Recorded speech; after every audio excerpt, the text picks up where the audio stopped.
And I think we saw an example of why he's rising in priority last game, where Huni died at level 1 to a flag and drag of a level 2 Jarvan, who ran up the whole map with a red buff just to get the gank off. So banning Jarvan bans out some of the more creative early gank paths. Banning Rumble, which CLG has done right here, stops you from completely dominating early river fights, which is what FlyQuest did last game as well. Lee Sin also banned out from TSM, really targeting the jungle, paying some respect to Wiggily here. Oh, I think this lines up for a first pick set. Oh. Yeah, so I think they're banning out a lot of the power pick junglers, and then they're going to flex set between top and jungle depending on what happens. They had an early priority on it before. Broken Blade played extremely well. We'll see. This is a educated guess. All right, let's see how well educated you are, my friend. Now we don't get to have any fun with that. Well, let's see what they want to adapt to instead. I will eat my sock if they lock Zed in. Yeah. But Qiyana, that is not worth such a bet. That champion we have seen pop off so many times in the past in professional. Yeah, and this is the patch where the attack speed in the jungle is actually nerfed. So jungling is even more difficult than it already was in pro. Yeah, the champion does still get banned a lot. It is likely in the mid lane, but this is a situation where Broken Blade has actually played a ton of Qiyana as well. So there's a borderline triple flex with that pick, because it's still maybe pro-pickable in the jungle, it's pickable for Broken Blade top, and it's pickable for Bjergsen mid. CLG lock in the Senna and the Tahm Kench. Like you mentioned last game, AD carries are very high up in priority for what gets picked first these days, just because of how short, how small, how shallow, however you want to say that AD carry pool of the S rank is. Tahm Kench going along next to her keeps her safe. The response from TSM, though, isn't going to be the Aphelios like a lot of people would expect. Yeah. Instead, it is this combo that we've seen pop up a few different times, the Lovers duo, the Xayah and Rakan. Yeah, and I think this is a little bit of a band-aid for TSM in the fact that Aphelios on paper is stronger team fighting and maybe a little bit more utility, but TSM has struggled to find fights. Biofrost is a really good Rakan. They had some clutch Rakan initiations towards the end of their previous game this week, which was their only win. So Xayah Rakan makes sense for them. Yeah, and remember TSM in the games that they've lost, it's not like it's just been a clean smack over and over again where they just get bopped from start to finish. They've had leads. They've just failed to translate those leads. So making sure that you have that go button means a lot. Olaf locked in on the side of CLG. That means he doesn't have to be afraid of the line of feathers or the big Rakan initiation as much as somebody else does. Also gives you a lot of control early on in the jungle. And this could be mirror picks so far. We don't know, depending on where that Qiyana decides to go. So let's see what they want to ban out here in the second half. CLG, they take out the Grog. I really like that Olaf lock by CLG because it denies the potential jungle pool even more. And if Dardoch does intend on taking the nerfed attack speed Qiyana into the jungle, the clear speed is so slow but made worse in comparison to Olaf's just screaming clear speed. Yeah. So that could end up being really good for CLG as they ban out another one of the top junglers in Elise, which would leave either the Qiyana or a Rek'Sai for Dardoch. We mentioned last game about how Rek'Sai hasn't seen as much success as teams would like so far this split. Maybe that'll change, maybe it won't. Mordekaiser banned away, so getting rid of some of the solo lane power there in the top side. 2 Juggernauts banned out here this game. Yeah. Aatrox also banned out, so TSM wanting to keep Ruin away from things that could carry from the top lane. Also, I think that leaves it open for Broken Blade Qiyana top lane.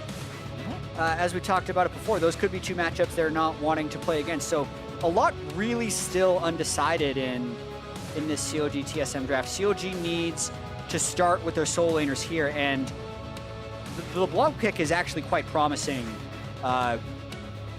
It's been a power pick for some, and Bjergsen has played both sides of the LeBlanc Zoe matchup, and I don't think has looked great in either of them. So I think that makes it kind of an even better pick in comparison for Crown right now. Will they go with the Zoe? Will they go with something else? We know Bjergsen's been in the LCS for a long time. He's played a lot of different champions. Plenty of things he could go with here. Broken Blade is picking the Ornn, which I'm willing to bet is going into the top lane. So that means Jungle Qiyana is the most likely outcome here. Yep. And there you go. One of those long-standing picks. We have seen Bjergsen on this season after season. The comfort pick, the Syndra locked in. Such a classic for Bjergsen. And if he's to get back to his old ways of lane dominant, take over the game with Syndra. Syndra's the pick for that, obviously. But Yeah, you can't take over the game with Syndra if you haven't picked Syndra. Very astute observation, my friend. My pick. Can't be wrong when you say that. But yeah, and I am curious to see Bjergsen today as Sylas is the final lock-in, and that'll be actually really interesting. The top lane Sylas into the Ornn, being able to steal the Ornn ultimate. Oh, yeah. Whew, that's a good one. Ram's just running everywhere. Yeah, but more so, like, Bjergsen has been quite sick. I don't think that's meant to be an excuse, but I do think it's one of the reasons he's had a little bit poor play, like coughing a lot, trying to practice through it. Dardoch's even talking about it in interviews. So I don't think Bjergsen has been playing very well so far. I wonder how much of that is due to the sickness, and I wonder if this Syndra can unlock some of that classic Bjergsen. And whenever Sylas is locked in a game, the first thing I always look at, which ults are the big ones to steal? You already mentioned the Ornn ulti potentially being huge. Qiyana's ultimate is among the most powerful in the entire game. So there's some huge team fight potential if Ruin can steal a right ult at the right time. I feel like it's pretty much those two that he should be trying to bounce between. I don't think he's great with Syndra ult because he can't stack the orbs. Yeah, you only get 3. Yeah, he's pretty good with Rakan ult because it just adds to his CC chain. But yeah, Ornn and Qiyana seem kind of unmatched for Sylas to steal. The teams are loading in. We got one of the most historic matches in all of LCS loading up. These two orgs been around longer than pretty much anybody else. And I want to take y'all back into a time machine here real quick, because before week 5 of summer 2019, it had been, I believe, 1,176 days that CLG went without beating TSM. For those of y'all who don't want to do the math yourselves, because I didn't want to do it either. I just happened to have a computer earlier, so I did. Days. That's almost 3 years without beating a team that they've had such a long rivalry with. They break that last summer. And for CLG fans, even if you're not doing so great right now, even with a 0-3 start, some of them would say, I'll take that as long as the one that's that first win is TSM. Absolutely. And if you're able to match records with them, that means even more. Something that I really want to track this game early on is the Olaf versus Qiyana. I thought when Dardoch played earlier this week against EG and Svenskeren was playing Kindred into Dardoch's Gragas, that's something where you have to be really good at predicting where the Kindred is going to go as the Gragas, and I thought Dardoch did that really well. Like Kindred did I'm going to get a bit too detailed, but the Kindred did an invade onto Gromp, and Dardoch then did his Wolves as the Kindred was running up, and he basically called it out perfectly. It's so important that Dardoch predicts where the Olaf is properly, because the punish, if you fall behind on jungle Qiyana, is so big, especially with the nerfs. So early ward by Wiggily into blue buff, and we'll see where they go from here. It's just the nature of playing an assassin in League of Legends, right? Yeah. You have to be able to cross a certain damage threshold, or that whole big, bad, scary assassin jumping out at you all of a sudden looks like a crappy Halloween sock puppet jumping out and going boo. You're not exactly afraid of it realistically anymore, and Olaf is just one of those champions that there are very few among the roster in all of League of Legends that can stand up to him in a 1v1 early. Absolutely.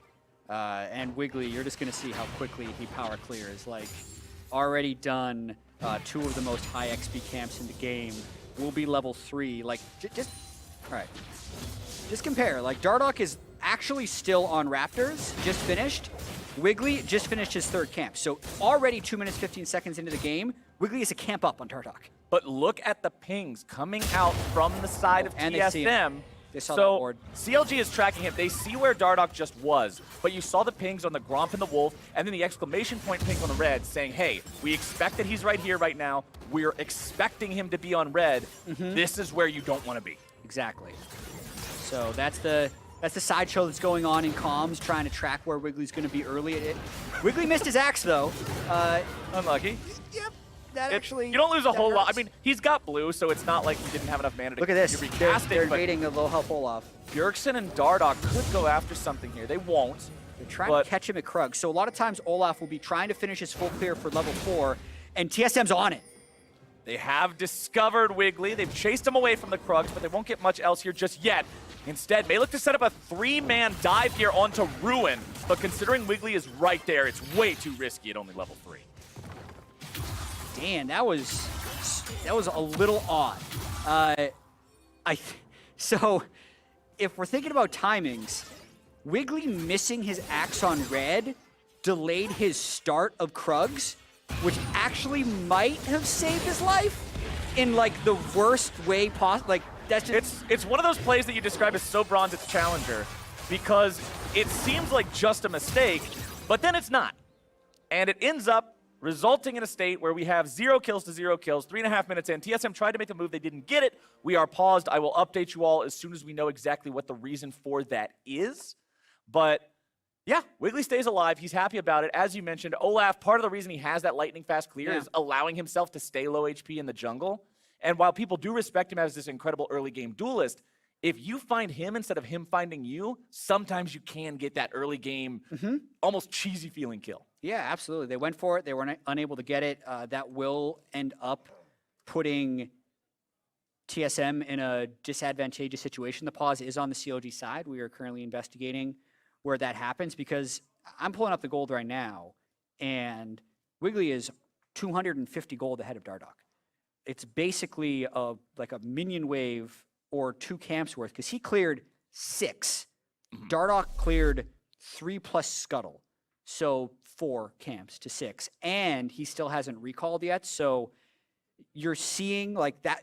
I actually like the playing off a strong mid lane Syndra to go invade Krugs and try and get that double buff kill.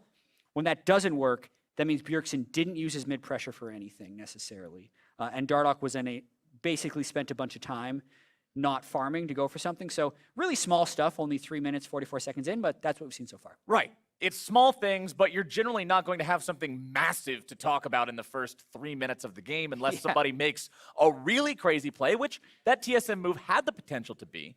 But CLG wisely playing around it. As soon as they saw something was up, they're like, okay, we need to be careful about this. Bjergsen's missing from mid lane. Wiggily manages to keep himself alive and safe, and everything's going just fine here for the side of CLG.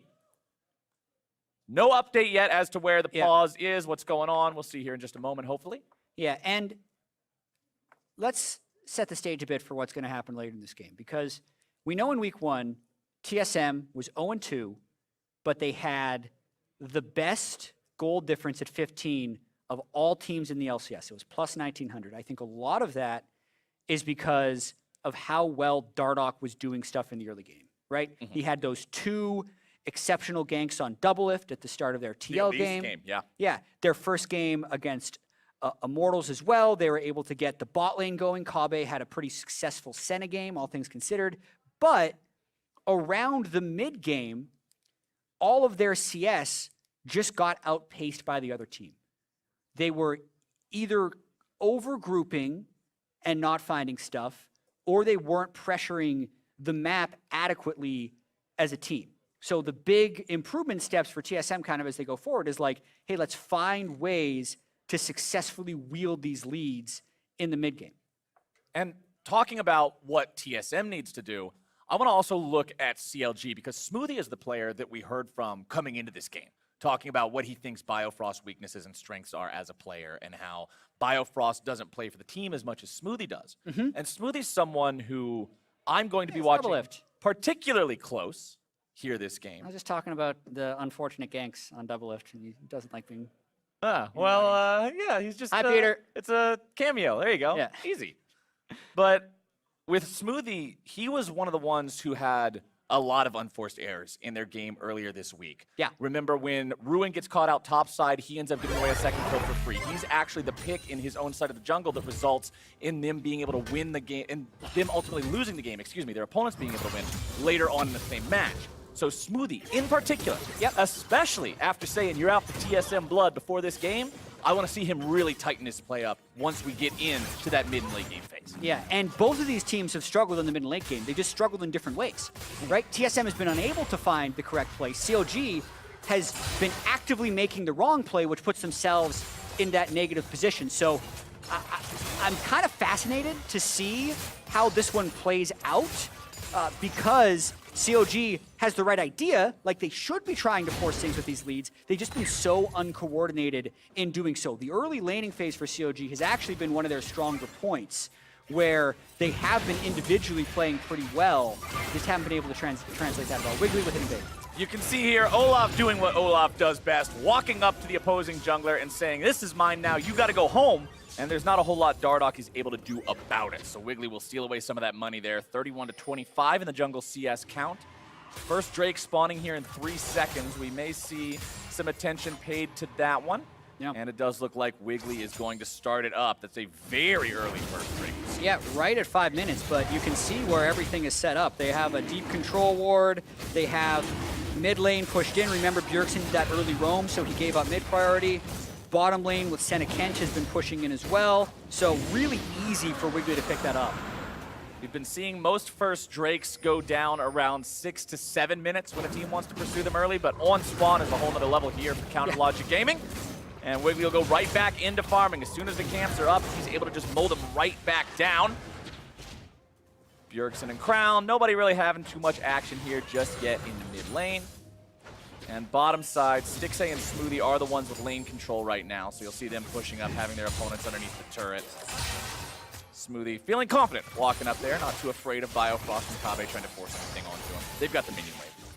Yeah, and no fear of Dardoch right now. I believe Dardoch just killed off the control ward that was a Raptor, so they know he's transiting up to the top side. So Stixxay and Smoothie are just going to try and harass as much as possible, and they're able to disengage with Tahm Kench if TSM ever tries retaliation. And speaking of the top side, look at that CS difference between Broken Blade and Ruin. Broken Blade is actually farming so much better than his opponent is on the Sylas. As Dardoch tries to contest the Krugs against Wiggily, he's falling pretty far behind in CS himself, and these are really the two biggest differences you're going to see across the map right now, as the carries in the other lanes are dead. Yeah, and there was an early flash burned in the top lane, which is possibly why Ruin is playing so conservatively. One of the big reasons CLG is pushing down bottom lane is because Stixxay had an early recall on pickaxe and teleported back. Kobbe now matching, which I think is interesting. Like, that's why CLG was playing so aggressively. They were trying to force that TP out of Xayah with the Rift Herald spawning at 8 minutes that CLG is likely going to try and go for. Getting that bot lane TP down is quite important. It prevents a situation like what we were talking about last game, where one side can just leave their AD carry bottom to do whatever because they know he can TP in. And especially when you look at TSM, they're not the ones with the Senna this time. In the last game, Turtle was still able to help because of his global ult, because of the Dawning Shadow. Xayah doesn't have that sort of a luxury. She's got to be there in person, and Kobbe will have to hoof it up there if that's the play here in this game. 30 seconds until the Rift Herald spawns. Second round of buffs are coming up now. Wiggily will pass the blue off to Crown. And TSM are the ones that control over the bottom side now. Dardoch still only level 5 on the Qiyana. Wiggily already level 6. So it means he's not too scared whatever he runs into here with this Olaf. This is one of your favorite points in the game. Once the Ragnarok comes online and you can just do as you please. Bottom lane, it's Stixxay and Smoothie looking to go in. Kobbe fires off that ultimate, manages to dodge away from the CC and keep himself alive. So really, TSM's bot lane just in defensive mode for a while. The weirdest thing in this game, though, is just like, look at that top lane CS grow. 25 CS advantage already for Broken Blade over Ruin. And Ruin still having that TP on cooldown, plus deep control ward vision for TSM. Like, if we're talking about Rift Herald fights, having that kind of top lane priority could end up really helping TSM here. There's a good chance we'll see a fight around Rift Herald. And especially with Broken Blade playing against an AP champion in lane, with both enemy solo laners being AP based, building Abyssal Mask and getting the Ornn upgrade to it is the most ideal thing Ornn wants to do early on. The upgrade to Abyssal Mask is absolutely incredible in terms of the stats it provides, the gold value you get from it. It's pretty far above most of the other items. And Broken Blade being able to do that and have it not only make him this massive meatball in the team fights, but in the 1v1s as well. Just look at him, man! He's destroying Ruin in the 1v1. Woo! Another flash burn from the top lane. TSM right there didn't bother trying to fight the Rift Herald. They don't have 6 on Qiyana yet. it'll be on CLG to make that Rift Herald a proactive play since none of their lanes have been able to push to turrets. CLG actually got 2 plates down bottom lane, and the expected value of a Herald is about 2.5 plates. So that's not necessarily a bad trade, especially since Blade just gets another turret up in the top lane. And look how far up he's playing. He just does not care. Wiggly's made his way up, but a 2v2 could quickly go the way of TSM with how low Ruin is. The stolen Ornn ultimate is used. They force the flash out of Broken Blade, but considering his jungler is right next to him, he's not afraid to stick around long enough to push that wave out. Look at the gold difference, chat. 1.3 thousand this early into the game, and I guarantee you most of it's in top lane. 900 of it is in top lane. And 400 of it is actually on Bjergsen, who has built a 20 CS advantage of his own. So team solo lane so far in this game for Bjergsen and TSL has been working. Stixxay finding himself jumped on here on the bottom side, but Kench does what Kench does best, keeps that AD carry safe. And I still just love the fact that Tahm Kench is a champion that has been nerfed so many times now. He is essentially just a get-out-of-jail-free card for your AD carry. But in professional play, that is so important. You're essentially willing to say, yes, I want a 5th button for my AD carry that keeps him alive, and that is what I will draft for the support role. I got some thoughts on Kench, but there's a Drake happening right now, so we'll get back to this. We'll discuss the Kench after. We'll discuss the Kench after, because TSM is going for that second Drake of the game. If they pick this one up for themselves, that'll tie it up at 1-1. Cloud Drake means ultimate cooldown reduction, and Dardoch will be left to secure that one, gets it for himself with a smite. Oh, this is the first game this year that I get to cast that has my favorite Drake soul. I call him the therapy dragon. It's just so calming. It's so peaceful. You can be tilted out of your mind. You can be 0-5 in lane. Somebody rage quit from your team, and it's still just peaceful, man. Because of the plants or just like the color tone? There's flowers, and there's color tones, and it's rainy. You just put on some lo-fi chill hip-hop beats to study, relax, and jungle to, you're going to feel great the whole time. I don't disagree with you, but there's also something terrifying about the added brush. Like, sure, it's all You like, only play against Rengars? Yeah. Oh, funny story. Rengar actually has a lower win rate on Ocean Rift than he does any of the other rifts. Because it makes the Rengar players just strictly try to do meme stuff with the brushes instead of play the game correctly? That might be part of it. The hypothesis is that there's so many honey fruit that people are high health, and he's an assassin. So he actually needs low health people to succeed. Like the brush kind of helps, but there's enough brush anyway. Interesting. Didn't think of that, yeah. Yeah, I wasn't even thinking about the honey fruit, but those will be all over the rift here. We know those spawn near the buffs now, along with the river, and so much extra brush means more opportunity to hide in those, set up some sneak plays. Almost all the way around the back part of the red buffs means it's so much area to hide in. As a TP comes in top side, Stixxay makes his way up there. You can see he's following up from behind, and CLG make the swap. They're going to rift. So they want to get the second plate down before this rift. That's why they teleported up here, because they're going for first turret and a kill. Oh, Broken Blade, this is not a fight you want to be finding yourself in. Despite the strong laning, CLG put the bodies in the right place to grab the first blood. Yeah, and first turret after this one. So that's... You're always looking for a play like that with Rift Herald, and they were able to find it. Broken Blade had been playing so aggressively and so successfully that he was going to be pushed up in that situation, and like, that was just pure brute force. Broken Blade, I wasn't paying super close attention because I actually didn't think in my head that he was in danger of dying, but I don't know if he just immediately ran away or not, because CLG brute forced that first turret. And with that turret going down, CLG quickly swing the gold back into their favor. They put a lot of it onto Stixxay as well, making sure the other members left when the turret went down so that he was able to acquire that bonus for himself. Ruin will barely manage to keep this bottom lane tier 1 alive for the side of CLG, and let's take another look at the top side play. Yeah, so Broken Blade actually thought he was okay there, but then he's just trying to hold the turret back, and as soon as he gets hit by the Senna W, he's dead. Ruin gets exactly the right E2 timing, and then Wiggily is unable to be CC'd by the Ornn Horn at the end. So works out for CLG because Broken Blade got just like a little bit of greed. In the past, I think in week 1, Broken Blade actually played with too much respect, not enough greed. But moments like that is why you sometimes can't create a top lane. This is what early on in the split's for. You gotta dial it in. It's like this infuriating top lane thing where you're pressured to get CS and stay by your turret when you're in danger of being dived. And then when the dive actually happens, you think, ah, crap. Shouldn't have I done should have that. got away. I should have gone home. When you're hiding behind your turret, no one's there. You go, ah, crap, I should have stayed for CS. Well, he's staying down here in the bottom side, and he's making the right call this time because there's no dive potential from just Wiggily and Ruin. So he'll keep farming up. Still has a 30 CS lead over his opponent. Mid lane, you can see Bjergsen has the Super Soaker here on the Syndra, and this is something that we've seen pretty much all sorts of mids start to do. Is Stixxay and Smoothie looking for a fight here in the mid lane, but there's that Super Soaker! Smoothie's going home. And let's see what else happens now as Ruin fires off a stolen Ornn ulti.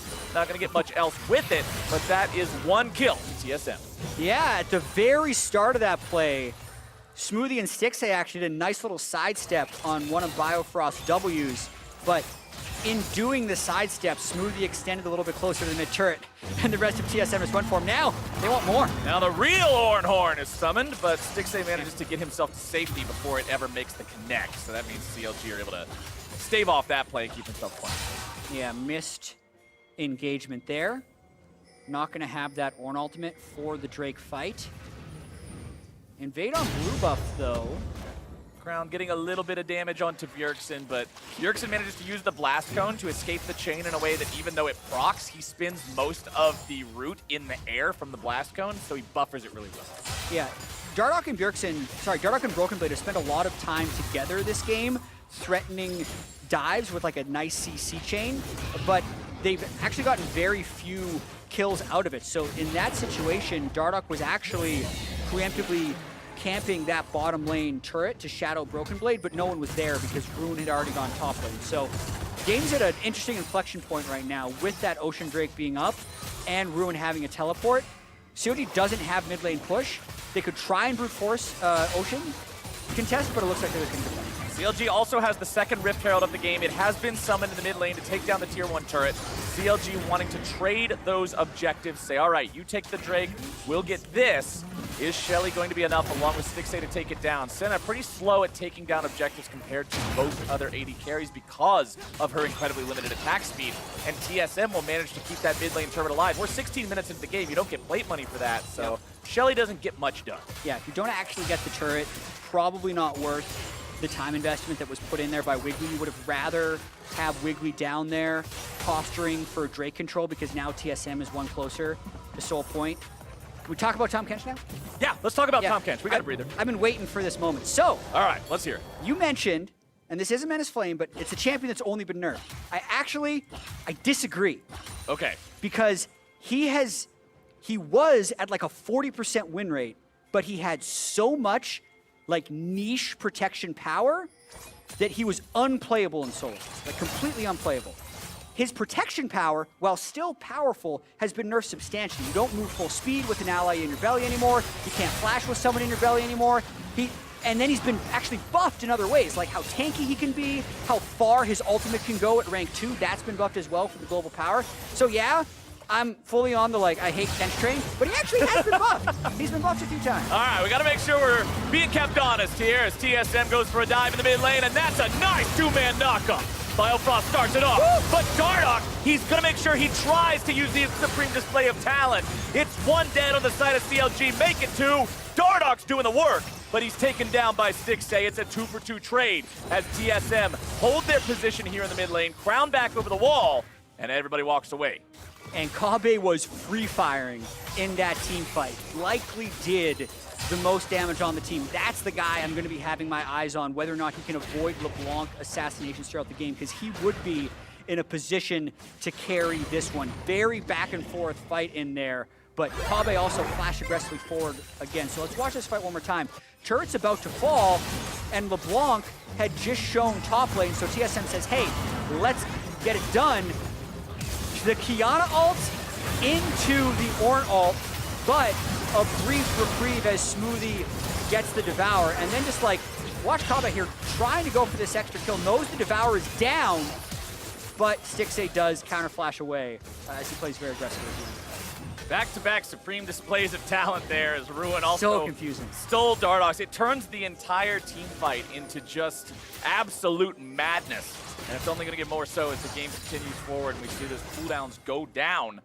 Proto Belt completed on the Sylas for extra burst potential. I was already talking about how the GLP, or the Super Soaker, as a lot of people tend to call him, is completed for Bjergsen. We've seen this change away from the Luden's Echo that used to be so prominent. People much prefer the utility of the active on the GLP these days. It helps set up your skill shots, make it so you can guarantee the rest of your damage comes in. And it helps self-peel a little bit too, which is one of the biggest weaknesses of the Syndra. So like, yeah, I totally agree. It's just landing one extra ability is more important than getting that Roots proc, and that's why we're seeing a lot of these CC-focused mages go for the GLP. TSM managed to take down their third turret of the game. That's the final one of the outer turrets of CLG. Part of the reason why TSM have this 2,500 gold lead. With CLG now putting in work on the bottom lane tier 1, TSM is investing 4 men into the top side to continue their push, looking for the tier 2. Onto the Ruin dive. Is this going to be a counter kill? Not quite. The stopwatch will just barely keep Kobbe away from death's door. Definitely got a little spooky there at the end for Kobbe, but a nice proactive play by TSM right there. So this is the situation that we talked about in the early game where, hey, both of these teams have struggled to do things with leads and in general in the mid and late game. But here, TSM gets full control over the top side of the jungle. They go behind the turret to make a kill happen, and they got to try and make sure they're keeping their other waves pushed and not sacrificing too much farm for it. If you look across the board, every individual actually has more CS. I was going to point it out, but it's gone now. Watch the dive now. Yeah, we got to replay instead. Yeah. Pretty straightforward. Ultimate of the wall. He had stolen the Rakan ultimate, so it did give him that nice little bit of charm, and he landed that all-powerful E2 on Sylas, the second part of his E, which has been buffed massively in one of the recent patches. Nearly gets the kill. If the stopwatch wasn't there, the second part of the Q would have been able to explode to finish off the rest of Kobbe's health. He stopwatched right before that exploded. Yeah. So very clutch timing there, probably just mashing the button, hoping to escape the CC in time. Another Ornn is summoned. It's going to throw Ruin right up into the air, and Broken Blade grabs himself a kill, and it's right as Ocean is spawning. TSM now has priority for this fight and for this tier 2. They are just destroying Ruin this game. The early laning phase, after his early flash was down, Broken Blade just crushed him. Every time he's trying to defend a turret, there's basically 2 people there, and no one on CLG is there to cover for him, and Ruin doesn't know they're there. So it's just like rinse and repeat, get Ruin down, and that's what's giving TSM this advantage. And he's not on something like an Ornn, right? He's not a big old meatball. Sylas needs damage. He needs to stay relevant to the game. And when you're just falling behind at this rate, imagine if Sylas had 1,000 more gold in his pocket. There's another blasting wand when he went for that kill to take Kobbe down. Does that equal a kill? Probably. And that's what you've got to keep your eyes on, is exactly how things are going to look for him in terms of the curve of the game and where he's at. Can he manage to keep up? Or if he falls too far behind, is it just curtains? Because Soul Point is now there for TSM. 4.5 minutes from now, CLG will have to either defend that or give away what many people consider the strongest Drake Soul in the game. Yeah, it's so hard to play against the Ocean Soul. Any poke you'll get down is pretty quickly gone, not to mention just the overall power. But yeah, just I'm trying to think of like what CLG should do in this situation. Maybe they should try and make a play with Kench in side lanes, but again, you usually need a lead before you can set up pressure to do something like that, and TSM just has so many engage tools that anytime someone on CLG goes to a side lane, they're kind of just sitting ducks for an engage. Here we go, speaking of engage, it's Biofrost starting it off. Any other champion's probably dead there, but Wiggily, he's got the Ragnarok, he immunes himself to the CC, he walks away, but he still has to go back to base to heal up. And with the enemy jungler driven out, TSM knows they now have control over the topside jungle of CLG to put down some vision and choke them out of this side of the map. Yeah, they want to try and get something happening at Baron, but there are a few wards that CLG have that make them a little bit safe, and more importantly, Broken Blade is down here, but now with the TP, there's a fight. They've got the charm onto Smoothie, looking to chain CC him, but CLG will find a pick onto Dardoch. Stixxay's now alone against Broken Blade, and he's in a real bad spot. Smoothie nearly taken down there in the mid lane, 80 carry already gone. Xayah ulti not gonna find the kill just yet, but the feathers are pulled back, and Smoothie is out of there. It is a 2-kill fight there for TSM. Unfortunately for them, they do lose Dardoch, but it's still a win. Yeah, and Broken Blade and Kobbe are just getting so strong. 276 CS 24 minutes in, and Broken Blade finding solo kills as CLG tries to run through the river. You wouldn't You would have liked to see Dardoch stay alive. He's actually fallen pretty far behind on this Qiyana, as was kind of expected into the Olaf matchup, but the rest of the team is finding success. And when the rest of the team is finding success and you've got an Ornn there to power him up too, that is more than enough. Let's take a look at the mid lane play. Yeah, I was watching the Ornn play, so what happened to Dardoch? He just gets... He got charmed. He just gets completely obliterated, but then CLG felt pretty confident after that one, realized, hey, wait a minute, our AD carry's caught in the river, and hey, Kobbe and Bjergsen are still really strong, so they end up losing the fight on both fronts. At least they got the kill on the Dardoch, otherwise that could have been really bad. TSM could have threatened to go for a Baron or something similar, so that keeps them alive here a little bit longer, keeping their head above water, but down 3,500 gold, a little bit more even at this point, 25 minutes into the game. Not where CLG wants to be, as TSM will retain control over Summoner's Rift and continue just trying to shove these waves out, push them in, take control of the top side jungle. When the tier 2 turrets are down everywhere, it's so easy for TSM to command control of the match. Yeah, and they're forcing onto Baron right now. Something that just always comes to mind when I see an Ornn in the game, since I think it's like the internet's favorite thing to comment on, is Ornn items. We were talking up GLP earlier. Maybe Ludens would have been better because you can upgrade Broken Blade doesn't have an upgradable item right now at level 14. He's already upgraded the IE, and no one else has something that can be pressed to give free gold. It's something you've always got to consider. What does Ornn actually carry? You got to buy something name brand. He's not upgrading some Walmart brand Super Soaker that you bought for $5. You got to have something worth upgrading. The Ludens Echo. Yeah, exactly. Exactly. It's high value. Why Ludens is an upgradable Ornn item and GLP is not, I don't know. I don't make the rules, but it's true. You were on the balance team. You made the rules for a while. No, why is there no Super Soaker, Dad? I don't know. Maybe every item should be an Ornn item. But either way, like, Death Cap's an Ornn item. The all right, you got a good point. You got a good point. Redemption's an Ornn item. There's plenty of them, but unfortunately, they're not in the inventory of Bjergsen. I do believe you can upgrade the Banshee's Veil, so there is that. Can you really?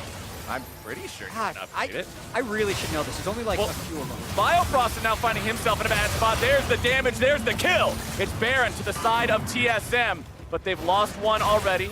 Wiggily used the Ragnarok there, so he doesn't have that power here. The team fight breaks out. Dardoch gonna be locked down. Damage coming through. Crown's gonna be blown up. Counterattack comes out. Dardoch may be gone, but the supreme display of talent carries on in his name. Ruin's on the run and Kobbe's on the chase. Broken Blade right behind him. And TSM find themselves an even fight, but they're wearing purple on the 3 members still alive. Yeah, and the 3 members still alive have a lot of gold. CLG would hope to be able to get this Ocean Drake because they have a Smiter alive, but he doesn't have very much health. So Kobbe, as long as he doesn't get hit by E2 in one shot, seems like they'll have this Ocean Soul in the bag. That Q2 from Sylas looks like it did about as much damage as a drop auto attack. This is not where the Sylas wants to be. When I was talking about power breakpoints earlier, when I was talking about the curve of the game, he is most certainly behind it. Let's take another look at the fight. Yeah, Biofrost, way too far ahead of the play. I think in his head he was saying, I'm just going to make sure they're not there for a steal because we really only care about the Baron. Probably didn't think he would die. He did. In terms of the fight, though, unless someone gets onto Kobbe, it's not going to be good for CLG. Crown didn't do it. Smoothie didn't do it. Ruin didn't do it. And the rest of them died. Well, by the look of this replay, nobody did it, and that's exactly why TSM are where they are right now. But the kick in the front door of the CLG base, they got the 6,000 gold lead to do it with. Is this the end of the game? Can TSM close it out before 30 minutes? 5 men strong, pushing into bottom lane, inhibitor turret down, inhibitor under pressure. CLG continuing to try to defend. Stixxay's putting the auto attack into Broken Blade, but he's just so damn tanky. Stone Plate now completed too means once he does go in, it's so much extra HP. Yeah, they are so incredibly powerful at this moment. Broken Blade, that untouchable tank. They got 2 Baron cannons, so they're just kind of standing here, daring CLG to fight them as the cannons kill that turret. Ornn ulti ready for the counter engage as well on the side of TSM. Ocean Soul healing everybody up. This is a siege machine for Team Solo mid. Unstoppable on Broken Blade means he's not going to get caught out by much of anything there. Still continues to retreat. TSM falling back as a unit. Crown nearly blown up by Kobbe's auto attacks. The Molten Edge, the Essence Reaver. He's got 4 crit items, 100% crit chance on this Xayah. He has scaled. That's a big Xayah right there. I think TSM's going to be able to to at least break the second inhib here at the rest of their Baron, and knowing there's a Nexus turret down, not shocked if they win on this push. 2,000 gold for the Baron power play. Biofrost looking for an opportunity to engage here. The fight's going to be breaking out, and Crown is already gone. Ruin looking to go into the back line. He's going to be having to go into stasis now, taking out Wiggily, going on a killing spree, taking down Dardoch. But man, it is just not even fair. TSM are so far ahead, and CLG will try to hold inhibitor number 2. Bjergsen's on the run away from Wiggily, but their damage just isn't available. CLG, they kite back, they try to survive, but Kobbe is a war machine on this Xayah. Stixxay and Smoothie hightail it back into the fountain, but TSM, they found the fight, they found the inhib, they're on to the Nexus turret. Biofrost just looking for more, pad the stats, insult to injury. TSM will put yet another win in the column against CLG. Just adding to the history there for TSM, and after a disastrous week 1 at 0-2, being able to 2-0 in week 2 and find themselves at 2-2 has got to feel pretty good.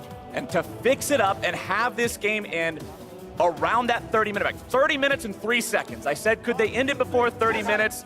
Technically they didn't, but it's right on the dot. And that means they weren't goofing around. It's not like they didn't know what to do once they had the Baron. They got leads and they pushed them, and those are the things we wanted to see them fix. Absolutely. And for CLG, it's going to continue to be that work in progress. The only winless team still in the LCS. That is not what they were hoping after actually finishing 3rd place last